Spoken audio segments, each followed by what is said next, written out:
to try something really challenging. And this is not a simple back and forth dialogue scene. And within more emotion and not common storytelling component, which is better for us to visualize, we also ask ourselves, can we make a film that is incredibly unnerving with some cartoonish characters in our system? Let's see a 30-second selected tricky scene from our final film.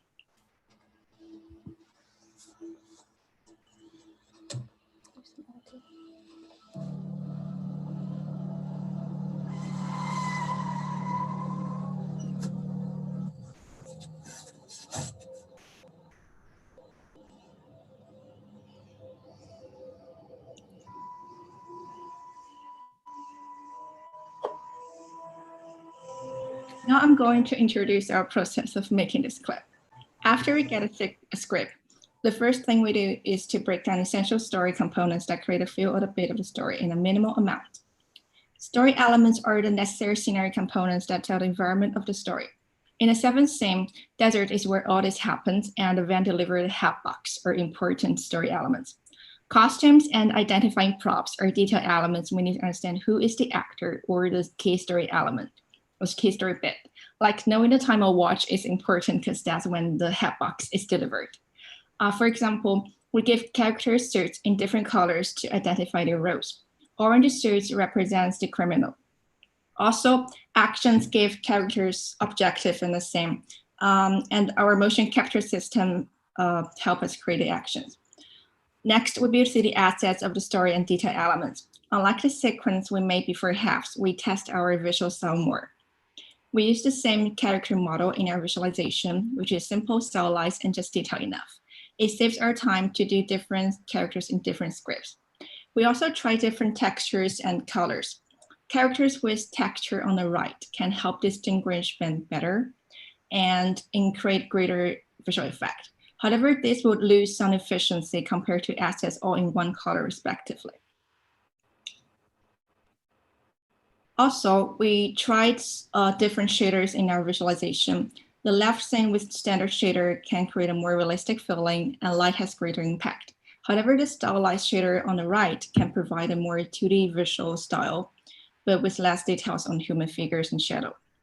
Therefore, various visual styles all have their different pros and cons. After the assets get ready, we will need to make characters animations, and Varun will talk more about it.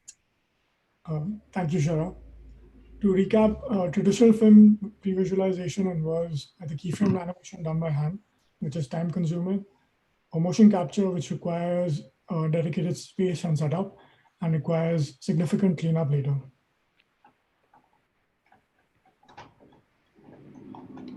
Yeah. So we are using a VR setup to quickly block out character motion using an inverse kinematics-driven rig. The animation is expected to look rough and not intended to be a replacement for real performance that an actor would provide to a set. We wanted to focus on communicating several key elements like poses, eye lines, blocking, staging, and timing. Earlier, we designed a system to be used by 3 people, with 1 acting, 1 operating the controls, and 1 directing the performance.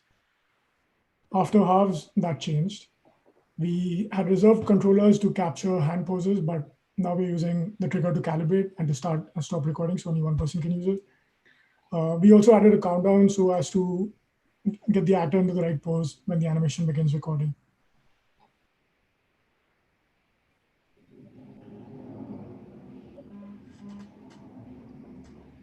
We also iterated on the character model to arrive at a design that would be least distracting in terms of artifacts around moving joints, especially in the wrist area, which tends to twist a lot. And the hands were also given a default underlying pose, which works well when the characters need to hold objects as well. We record 1 animation for 1 character at a time based on an animation list. Each clip is then exported into a file. We do roughly 1 to 5 takes. Eventually, these clips are selected and imported manually into a Unity timeline to create an entire sequence of animations. We do not do any cleanup or post-processing on the animation, apart from truncating the start and end times or repositioning the characters in space. Since the mocap space is small, there are small time jumps in the sequence. which can be a limitation sometimes from a camera perspective, but it works fine in pre-visualization, we think. When the animations are placed in the timeline, costumes and props are also added to the characters. For the scenes where interaction between two characters is crucial, we found it useful to record one performance in advance and then play back that recorded performance so that the second character could respond to the first character's performance. And that helps us match the positioning and the timing a whole lot better.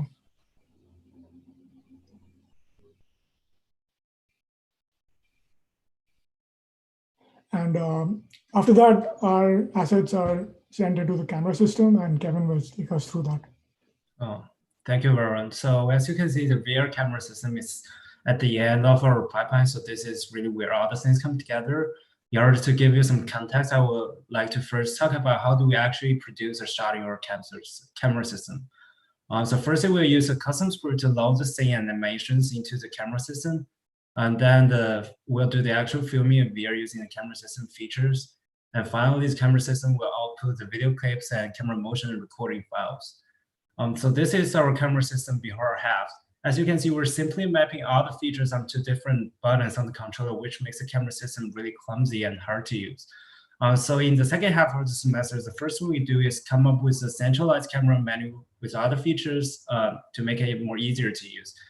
For the virtual camera, we are also adding depth of field and save camera motion feature, which I'll talk about later. In a nutshell, our goal here is really to make the camera system more user-friendly and productive. So I'll show you the new camera system now. I worked closely with our designers, and we finally came up with this centralized menu embedded within the camera view with other features. In this way, the director can just simply switch through the panels and choose the parameters she wants. And here are some comparisons of our interactions before and after the redesign. As you can see, our focus here is really to reduce error, increase clarity, and thus increase efficiency. Next, I would like to talk about depth of field. So we choose to implement this firstly because depth of field can help a director highlight the characters in the scene, as you can see in the images. It can really help to tell the story more efficiently. Also, depth of field enables us to implement techniques such as rack focus. So that's basically all about depth of field. Next, I would like to talk about camera motion capture and load. So we often need to iterate on our visual elements after the shooting. Thus, we developed a feature to enable us to record and later reuse the camera movements and parameters. For example, as you can see in the video, I loaded up a shot, I removed the head on the blue capture, and I recorded it again.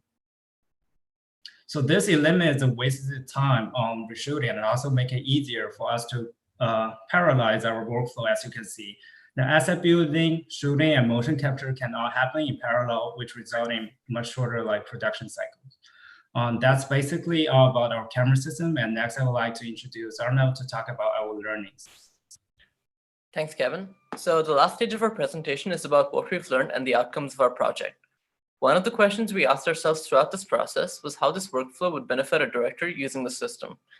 By talking to people in the film industry and based on our tests, we tried to design our workflow towards something that would help filmmakers see a rough version of their film even before they started production, so they can make more informed decisions on their story. The visualization can also act as a common guide for the crew to make sure everyone is on the same page as the director when production starts. This chart shows approximately how long each stage of our pipeline took for our 7 visualization.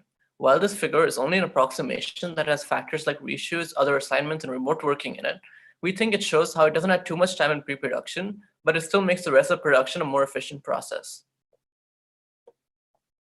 Measuring success in our project needed us to think about how our process makes the film pipeline more effective and efficient. First, it gives filmmakers a camera system and access to props, vehicles, and buildings to block out shots. This removes restrictions and gives them the power to think about more effective story decisions than if they just went out and tried to film with some friends. Second, since a filmmaker has seen how shots work in the context of larger sequences, they can identify problems early on and fix them rather than in editing. In terms of tools we use, we only design minimal story and data elements so that the key visual elements are there in the visualization. We also use one character model with slight modifications to represent characters in the previs, saving us time in modeling and rigging unique actors. Our motion capture system then makes the process of animating the characters more efficient, taking hours and days rather than weeks. Another equally important part of our project was realizing where our system would not be effective. Dialogue-heavy scripts and scenes that depend heavily on performances would not be easy to visualize, as seen in this segment of 7, where facial expressions are essential to the story. Finally, this is where the project could be extended in the future. We think a possible case study could be utilizing and comparing subtitles, scrolling scripts, and voice actors to aid the visuals. Our system also has manual effort required in terms of getting shots out of the motion capture tool to the camera system, and in the future, this is something we believe could be automated. Finally, one of our goals was to work with a filmmaker on a short film, but the virus situation made this difficult. We believe this could be an important case study in a future version of the project. Thank you. We are Foresight, and we explored creative solutions to make the process of visualizing movie scripts effective yet efficient. We sent you a link to our visualization through email, but we've included a link in the chat if you'd like to watch it later. We are now open for questions. All right, great job, team. Yay! And Dave will help moderate chat. Good job.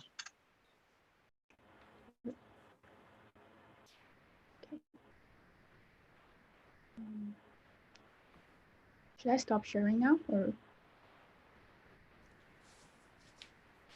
any questions for us? Mike, you go ahead. Yeah, iSeta Engine was a project in the past that talked to game engine professionals to learn a lot about game engines, and they collected enough insight that then they wrote that up in a well-played ETC Press, publication. You also went out and talked to industry experts and learned a lot about the values of having an efficient, effective tool early in this process. Are there any thoughts about maybe collecting those insights and doing the same and writing an ETC Press publication? So the question was that a previous game project documented their interviews with industry professionals and whether we'd consider doing something similar. So the answer is yes. We've basically made notes and recorded wherever we could, and we're documenting all that, and that's going to be part of our deliverables. So we're uploading all of that on Random as part of our project files.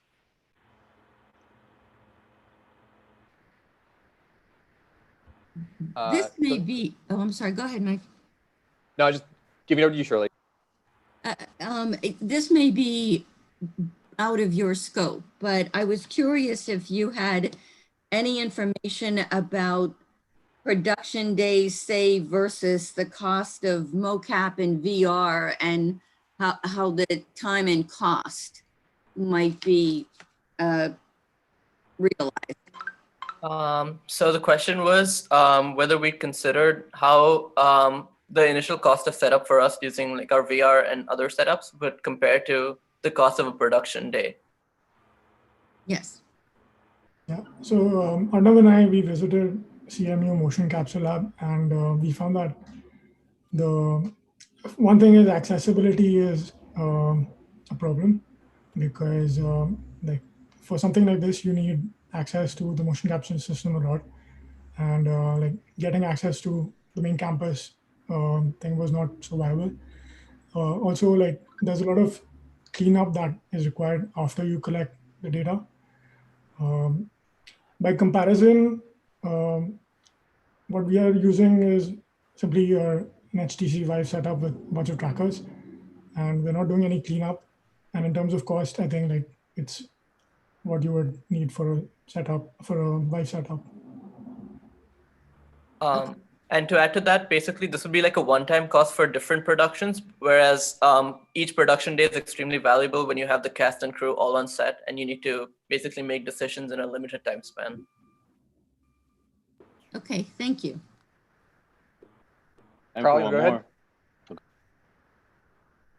Yeah, in one of your early slides, you talked about the difference of production flow before and now with your system. And And there was a block on the before that had table reads and blocking with cast. And that wasn't at all in your flow. And I'm wondering what it is about your flow that made that unnecessary to do.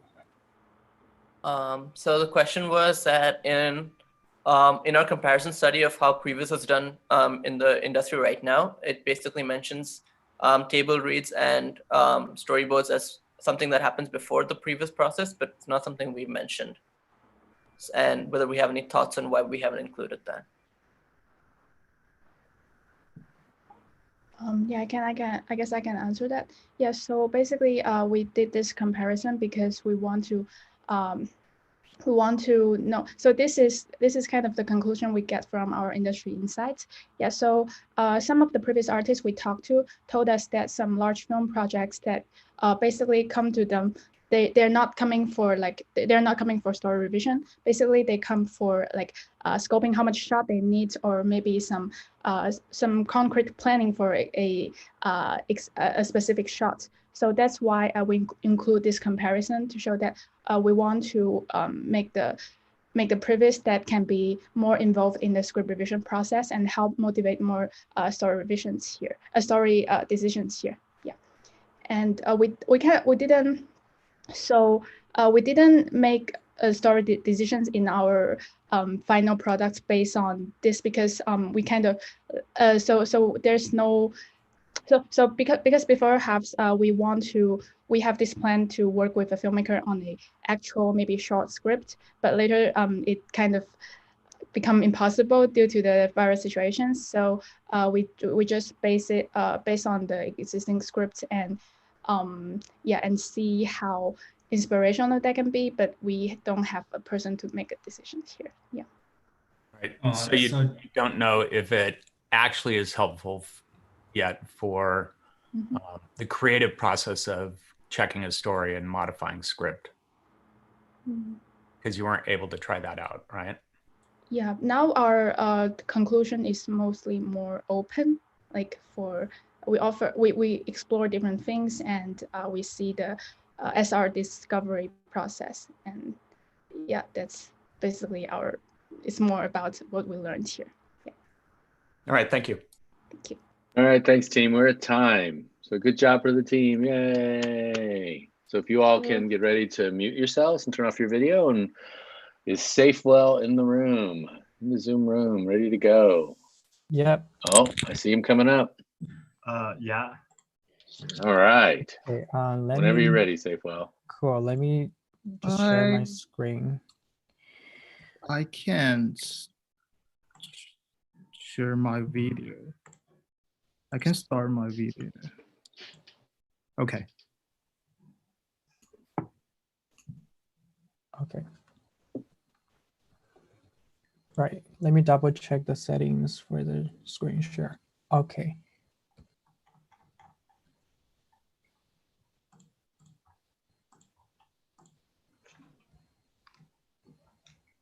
Yep. Okay. I think we're good to go. Okay, then we start it.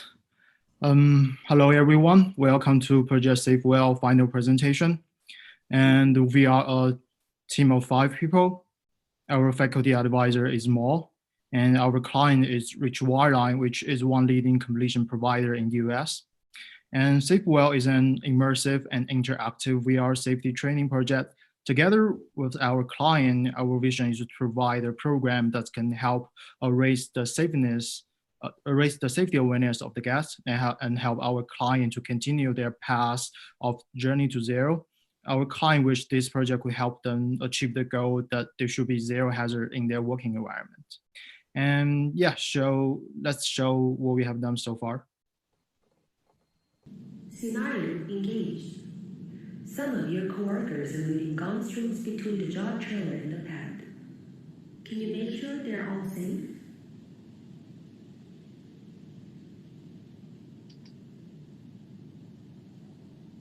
Hazard detected.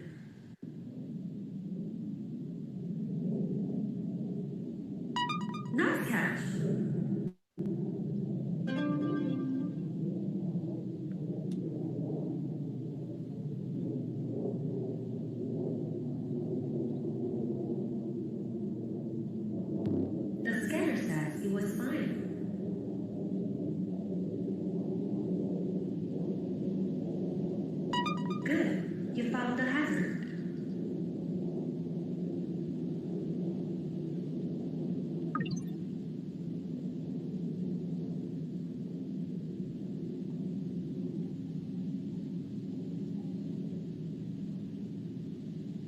Nice catch.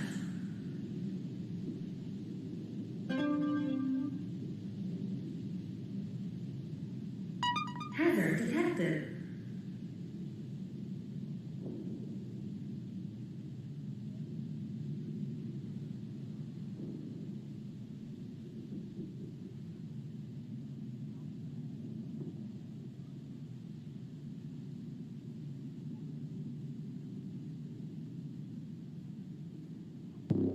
I cannot see any problem there.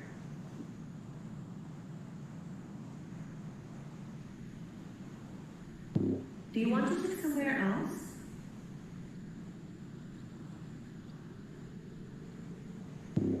I cannot see any problem there.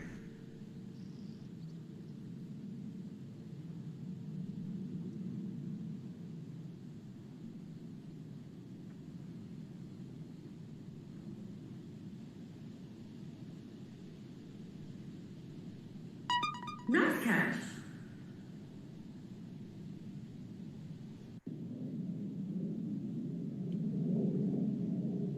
Simulation complete. Looks like you missed something.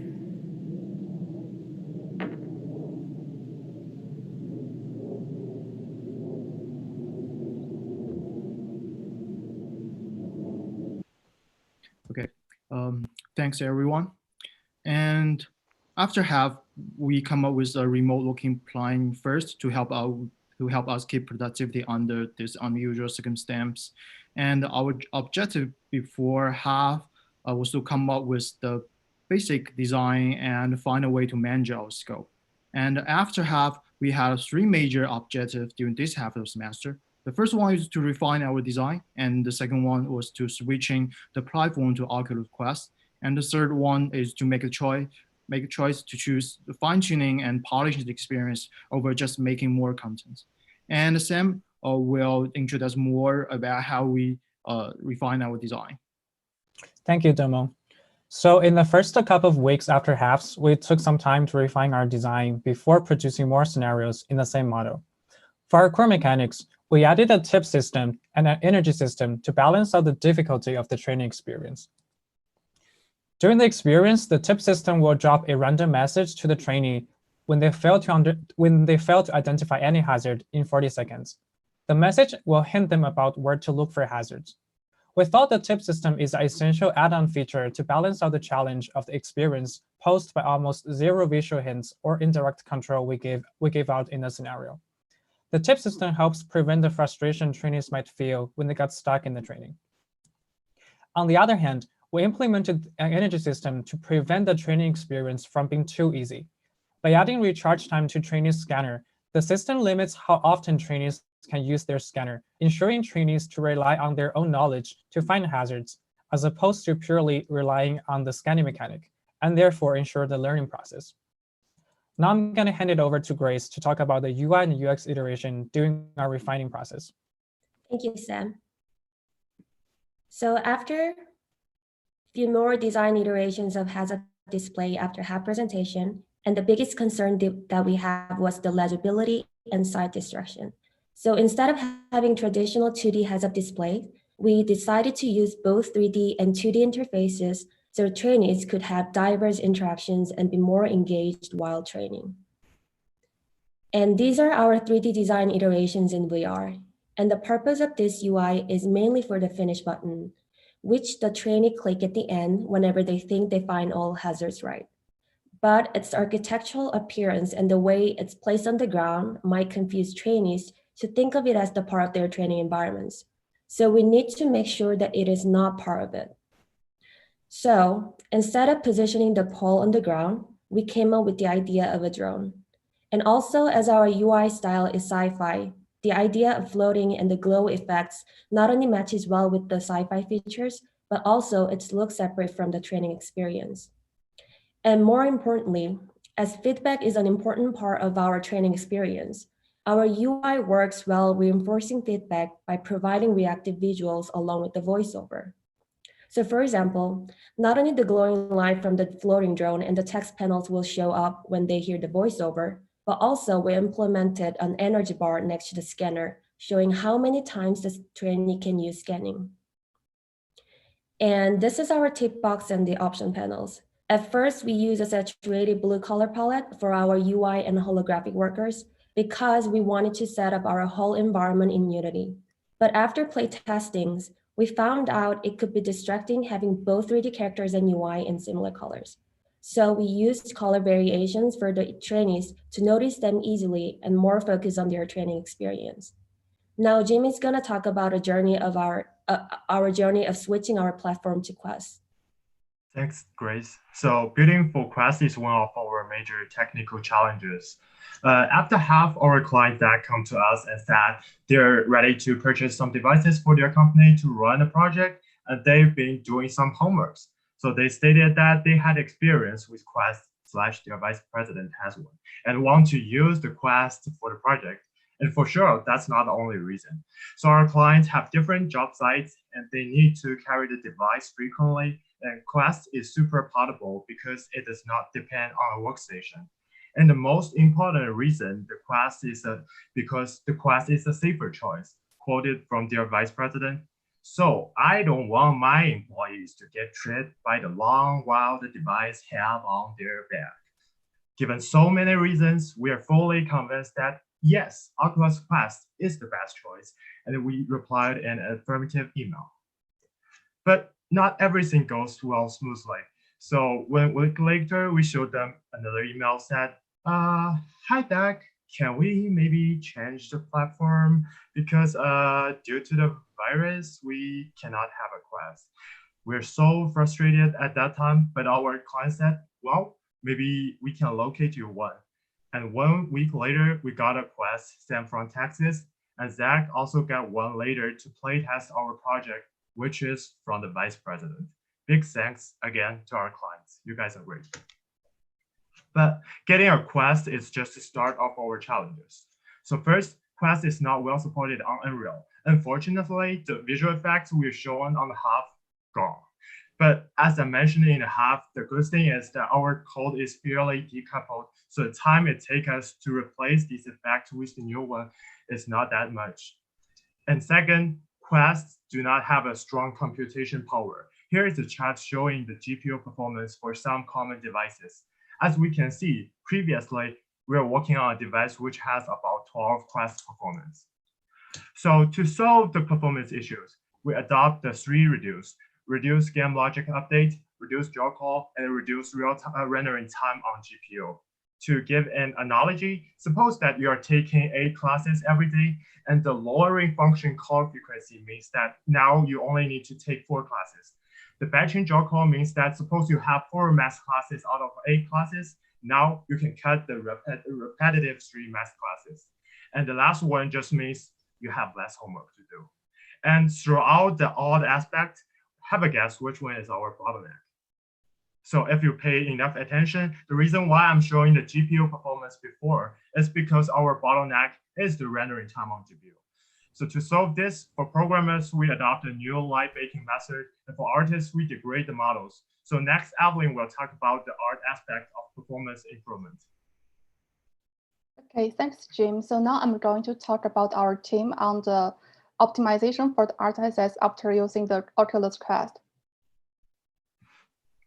So first, we refine all the models by reducing the poly count and also reshape them based on the content review with our client.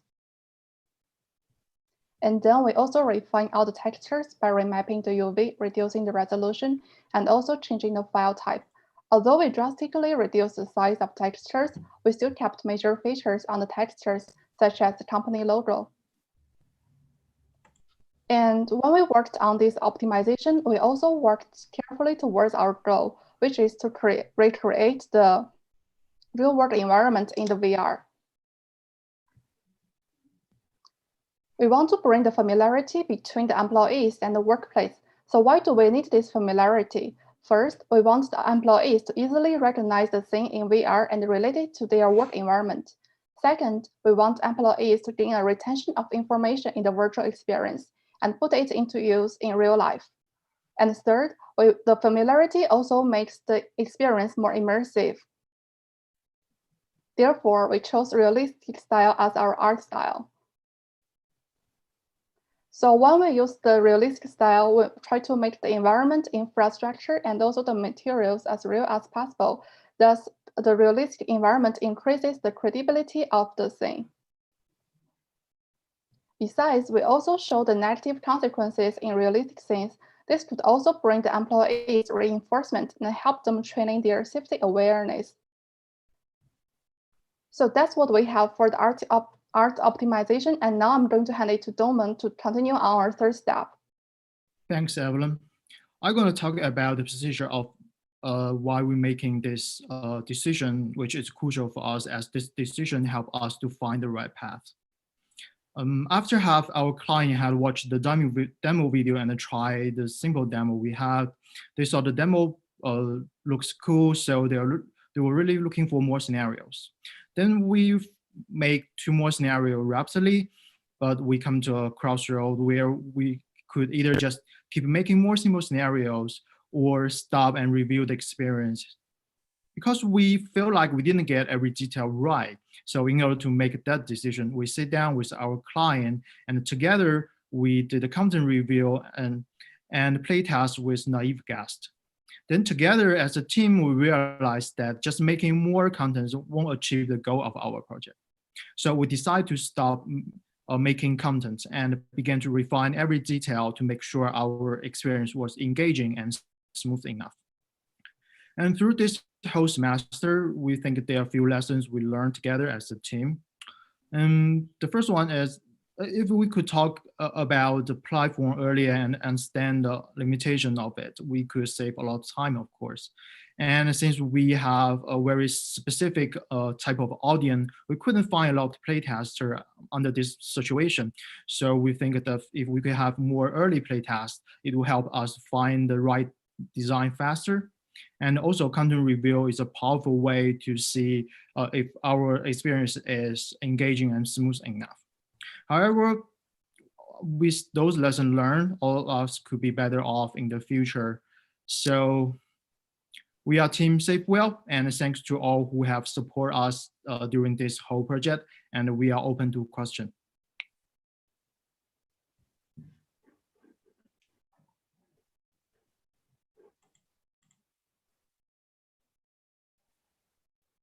All right, great job, team. Yay, good job.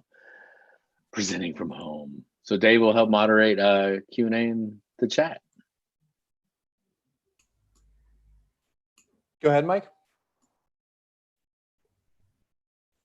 So you educated the client, and part of that education probably was also that once they saw the Quest is much lower powered GPU-wise than the ETC workstation, they could have had even higher fidelity if they stayed with a more powerful device. Now that they know that, what do you think they would do in the future? Choose a more powerful device to render even higher quality, more realistic imagery, or something that is more portable, but you need to do some tricks and sacrifice some of that fidelity? Could you talk a little bit about the client's impressions now that they know both of those options? So the question was, now that we've kind of educated our client about the differences between the two platforms, like, well, what do we think the client would prefer when making similar choices in the future, like between something that's more powerful or something that's less powerful but more portable? I think from like our communication with the client, I think even from the start of the project, our client wasn't really going for like super high quality, like super high the graphic qualities. So I think what they value most is the number of training scenarios we could have in the program, so that more of their employees could use the training. And also they would really they were really concerned about the safety concerns if they use a headset that has a cable. So we would pretty much think that, I think the client would think Quest would be like something like Quest would be more suitable for their case. Yeah, I can add more on that.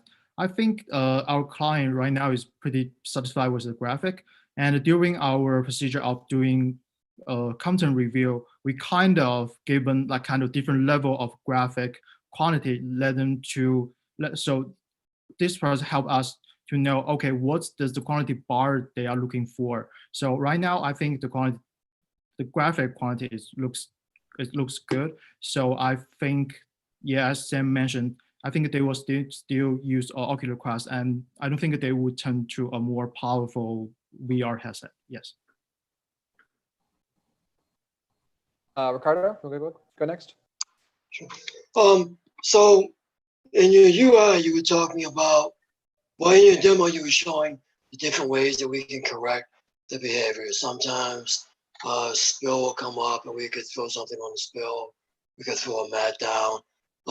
The one that seemed a little exotic was repositioning the character. How many people understood what they were supposed to do with that interaction? And how did you guys help them figure that out? So the question was that in our training scenarios, we have different ways of interacting with the environment. Some are like making choices, throwing objects. Some are just like reposition stuff. So it seems like the ones that require trainees to reposition stuff is less noticeable or like less intuitive compared to the others. So what do we like? How do we make sure that the trainees will understand what they should do when dealing with those hazards? Yes. So in our scenario, most of the hazards are actually done in the way where you scan the thing and then you'll be able to make the choices. There were like, I think less hazards that actually require you to move stuff. And I think for certain hazards, like the tools on the ground, I think one way we did it was like to keep that way we made sure the loading dock area was pretty clean, and then the only thing you see that's there on the ground is actually going to be things that could potentially be a hazard. And then as players go through the experience, they will notice like so once they scan on the hazards, if there are option panels, then that means it's something that they should make the choice and then just like throw on the choice panel that would change the material or something. But for anything that when you scan on the hazard, that if there's nothing, if there's no option panel showing up, then that means it's a panel that they should actually interact with them by grabbing them or moving them. So it's kind of like if they say the option panel, then they will know, okay, that's when they just make a choice. If not, then that's something that they should grab. Then that's something that they should really approach the object and then try to interact with it. So that's sort of how we did that. And apart from those two main ways of interaction, there's kind of no other cases. Yeah, I also want to add something to it. So when implementing these things, I also we also add some like details like indirect controls and direct controls. So for example of the toolbox, actually when you pick at the tools, the box will be highlighted. If you see the video again, you will see that. And also if you like the changing posture, the man with the wrong posture, if you scan it, it will have a arrow on that person and tell you to pat them. So so our goal of the project is to make the employees to discover hazards and how to fix them. They should know during their trainings, which is not our part. So yeah, so I think it's enough way for us to improve their awareness. All right, thanks, team. We're at time. Good job. Yay. Thank you. Good job. So if y'all can get ready to mute yourselves and turn off your video, and then we'll pull up a team out west. Next AR. There they are. Hello. Hi. Hello. Hey, y'all. Good seeing you. Hello. Can you hear me clearly? Yes. Yeah, just test the microphone. Yeah, thanks. All right, you can begin whenever you're ready. Sure. Let me share the screen.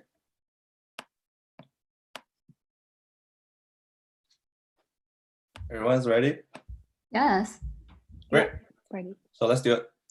Good afternoon, everyone. Basically, it's morning here. This is Next AR, and we're a social AR exploring project. This is our team. We have 2 programmers, Isaac and Max, and two designers, Jamie and Lai, and I'm a producer boy, apparently. This is our faculty, Cara and Melanie, and they are also our clients. So first things first, what is the goal of our project? We want to create a multiplayer AR experience for players in the different physical locations and provide them with several social interactions and let them follow user hand gesture to interact with the virtual things in the virtual world. Combined with all of them, we want to create a meaningful and cohesive social AR experience within this semester. This is the devices we're using. So basically, we combine the HTC Vive Pro with the Z camera, and we turned it from a VR headset into an AR pass-through AR headset. Also with leap motion, and we can let our guests follow user hand gestures and get rid of the controllers. And quick recap for what happened before House and during House. So we started researching on existing project in the market, for example, the social VR games and Magic Leaps and some mature AR, mobile AR applications. And also we learn how can we get our guests to engage in our experience through playing party games together. Also, we got inspired from the previous EPC projects, Pupil and ICO, and we learned from them how to use AR feature well and how to use the devices well.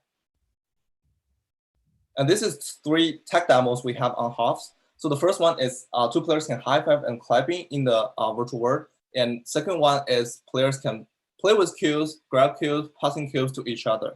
The third one is a balance board minigame idea. So basically 2 players can hold a board together and lift it up and keep a board on it, keep a ball balance on it, and players actually really get engaged and excited about this minigame during the half playtest. Then let's see how we move on from House to the soft. Thank you, Boy. So since Harps, we focus on social interactions that 2 players can do something together in an AI environment. So you must be wonder what different AR social experience can do in a remote space. So let's explore together. So to combine all the social interactions that we discover into one story, we research and explore various scenarios and themes, such as minigame, fishing, and survival experience. But we thought that these experiences are too random, such as fishing in the living room or sewing furniture do not convey our social interactions very well. So we wanted to scope down into specific events to make it more cohesive experience. In UTC field with Carl and Melanie, Carl has been hosting a barbecue party at his place. It's been over 10 years tradition along the way. However, due to shelter in place, we were not able to do it. So we wanted to make it dream come true through the AR world. We figure out all we missing through shelter in place was socializing with each other. So this unique situation we have actually fit well into our project. Moreover, cooking and eating are universal social activities through which people can build a relationship together. So we believe these daily activities or experience well conveys the social interactions that we discovered from earlier prototypes. We are providing a remote barbecue party for players to engage in a meaningful and interactive AR social experience that fosters communication while being physically apart in the real world. Here is our final product we have during soft. Once you place the physical campfire and magic box in real space, you can start our experience. After you start, you'll meet your friends.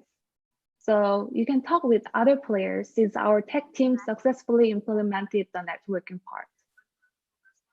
When you interact with the magic box, it will automatically generate some objects that you can play with. So you can ignite fire using wood logs or stocking stones around the fire. And putting a grill grate on top of it with your friend cooperatively. So once you successfully land your grill gates, you can high five and clap with another player to celebrate. Now you are ready to have barbecue. You can cook some food like chicken legs, corns and marshmallows, and skewer foods. If food is ready, you can eat or feed each other.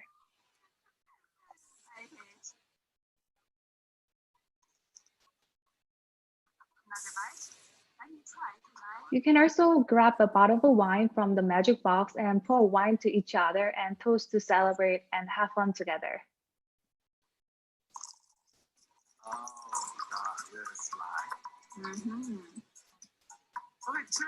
Cheers. It's really a good night. I mean, a good party. So this is our experience flow that players can have the engaging and cohesive experience in our product. So I will hand over to Lai to talk more in depth about how we design our experience. Lai. Thank you, Jamie.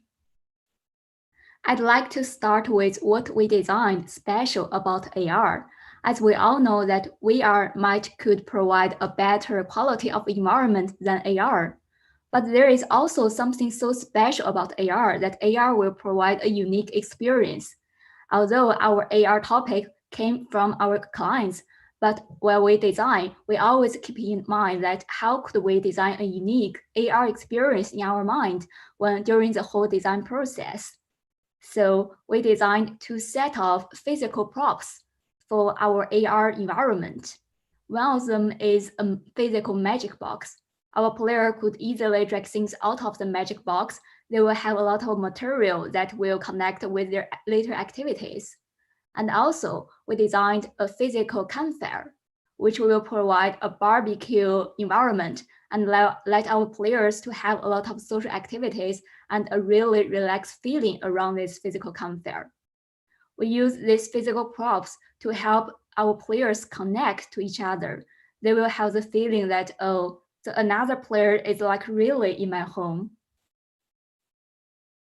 What did we do? Turn the halves text demos to the social activities in our final experience to achieve our goal of a remote social experience. In the halves, we had interactions like grab and passing stuff between each other. And we also use this interaction in our final experience that our players could always drag some different stuffs out of the magic box and play with them. And also, during the halves play testings, we found out that our play testers naturally started to play Lego with the cubes. That's kind of our player have the requirement of constructions. So we also designed the construction part in our final experience, which of our players will use their creation to create it and construct the campfire by themselves. They will have some stones and try to communicate and build the campfire together. And also, we turned the balance board little game, which was very excited in our halves, into the another activity in our final experience that 2 players will hold a grill together and place the grill on the top of the campfire.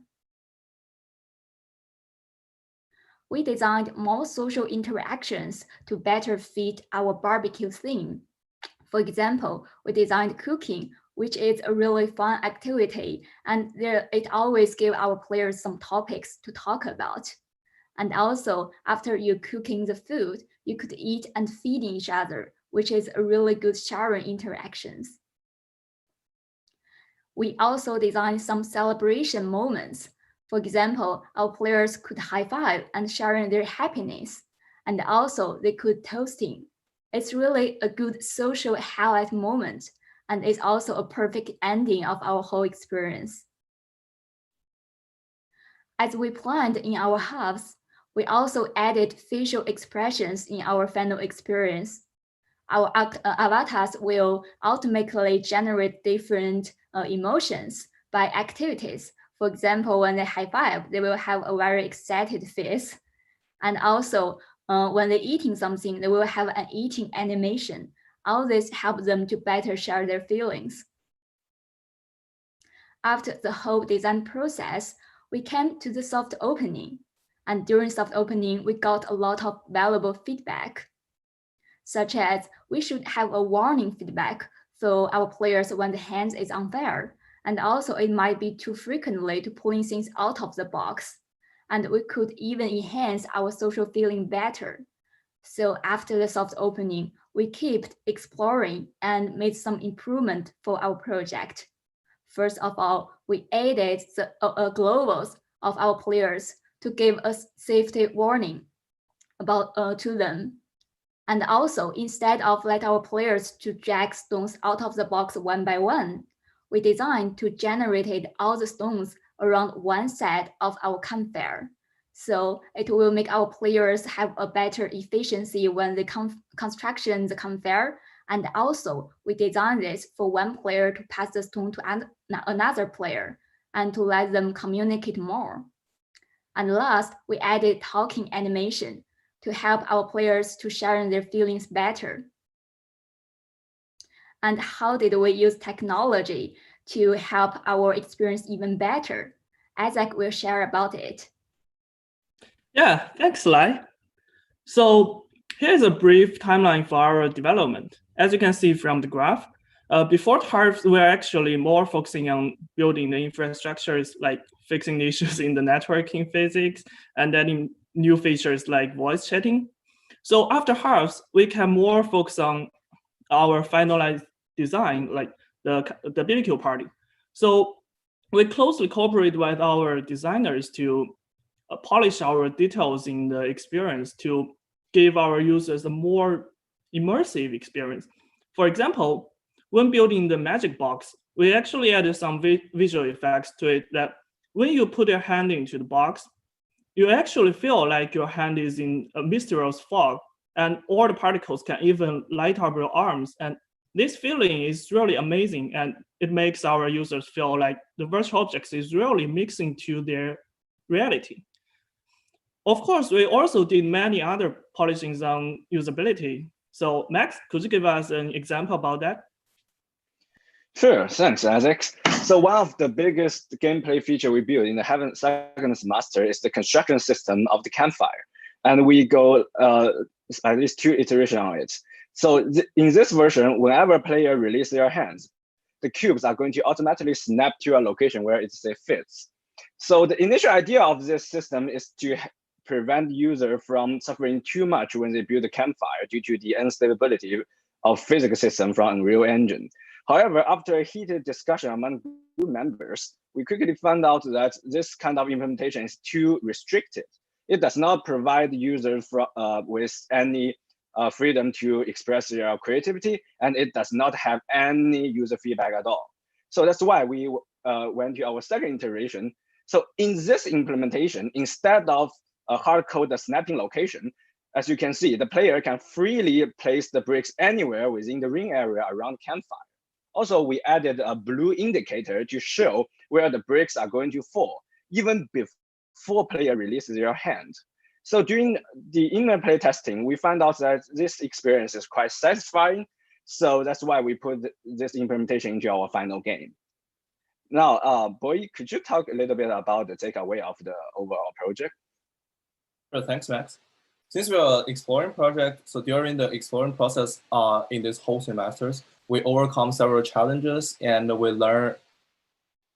Apart from the general lessons, we want to focus on our topic, the social AR. So we learned how to make the AR more social and more intuitive from brainstorming about our daily activities, and also through playtesting, we ask the playtesters what they want to do in their social environment in their real life, and what they want to bring the real life activities to AR more.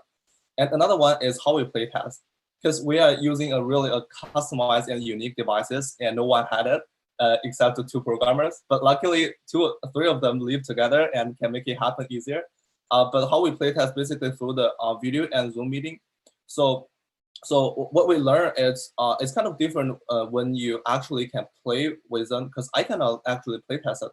So during the video, so by watching the video, I would say I have a different ideas different from the players can actually playtest it.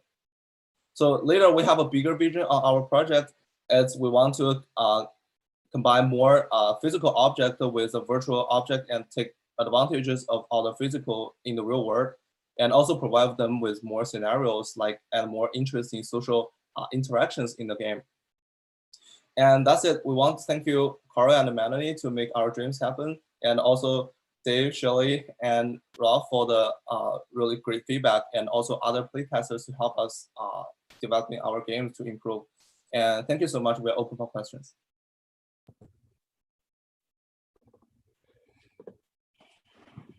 All right, great job, team! Yay! Yay! I think Heather has a Great, question. Steve, nice background. So Dave's got questions. Thanks. Go ahead, Heather. Hey, yeah, great project team. Really interesting to see this. It occurred to me that it depends a lot on people's both like sort of physical capabilities in AR and also their kind of social willingness to play along, but there's a lot of possibility for things to go not according to script. And I'm wondering how many of those off-script things you had to plan for, and if you have like a system of when you choose to make something react appropriately, or to just, you know, for instance, like what if you take the wine bottle and you're not right over the glass, like either accidentally or on purpose, like what happens, and how did you make decisions about when to follow through on accidents like that actually having an effect? It's a long question. So basically it's how we plan if they are not follow the script. So if they play in different way, how we solve this situation. Is that right? So yeah, I think we have it, and because for example the stone. So at the very beginning, during the building campfire process, it's an open world, but then they can actually build the stone out of the campfire. But we add an indicator for them to know like it's probably better to build on the campfire, and also for the wine. So when they pour in wine, so we give them a constraint because we actually discuss about it. Can we so during the soft meeting we talk about like if I point wine to another player's head, so it's this kind of situation, but we give a kind of a limitation on it. So when they point wine to the cups and to the goblets, there will be wine, but if there's not, there will not be wine, I think. Yeah. I'd also like to add something to this question. Is that although we have a script, we also call it experience flow that we designed. There is something out of the box, and players could play with them with a certain flow. But there is also always something happen that out of our plan, and it's so real in our real life. And I think our technology, that our physics system, help a lot during our whole process. That when we pull in the one, it's like really you are in real life, you're pulling the one, and sometimes we drop the glass on the ground, and it's not really like the real life. Sometimes in real life, you drink with your friend and the glass drop off. It's happened, and we designed it as our natural life. And this all physics help us to make all the experience more like our real life. Although players are playing with something virtual, it's not a real one, it's not a real glass, but you can play like you are in real life, and you can chatting with your friend like in real life. What happens if in real life your glass drop off? You will have some random chat with your friend, right? And it also happened in our AR world. John, I think that's a question. Yeah, hi team. Really cool stuff. The question is, right now at the ETC, we have the pupil system in the demo room, but it is using Oculus. So the question is, could your world be, or how easy could it be ported to an Oculus, and how many things might break along the way? Yeah, thank you. And so the question is, how easy can we transfer our experience to the Quest? And is there anything we need to change? Sorry, not the Quest, the Rift. Oh, the Rift. Okay. So I think as I go, Max. Thanks. I think I can answer the question.